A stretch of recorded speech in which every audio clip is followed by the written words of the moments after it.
Fashion ലോകത്ത് തിളങ്ങിനിന്ന 26 വയസ്സുകാരനായ model Divyanshu ജോഷിയുടെ മരണത്തിൽ ദുരൂഹതയാരോപിച്ച് പങ്കാളിയും മോഡലുമായ മീതാനിക ഷെട്ടി രംഗത്ത്.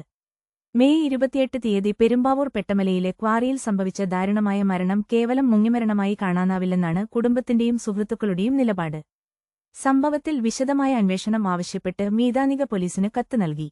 കാർത്തിക് റിസർച്ചിന്റെ പരസ്യ ചിത്രീകരണത്തിനായി കേരളത്തിലെത്തിയതായിരുന്നു ദിവ്യാൻഷു. മരണവിവരമറിഞ്ഞ് മുംബൈയിൽ നിന്ന് പുലർച്ചെ 1 മണിക്ക് കൊച്ചിയിലെത്തിയ മീതാനികയും ഡൽഹിയിൽ നിന്നെത്തിയ സഹോദരി പ്രാചി ജോഷിയും രാവിലെ 6:30 കോടനാട് പോലീസ് സ്റ്റേഷനിലെത്തിയിരുന്നു.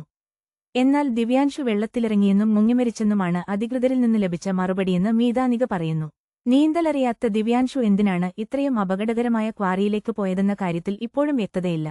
ആ സ്ഥലം അപകടകരമാണെന്ന് ആരെങ്കിലും മുന്നറിയിപ്പ് നൽകിയിരുന്നോ എന്ന് മീതാനിക ചോദിക്കുന്നു.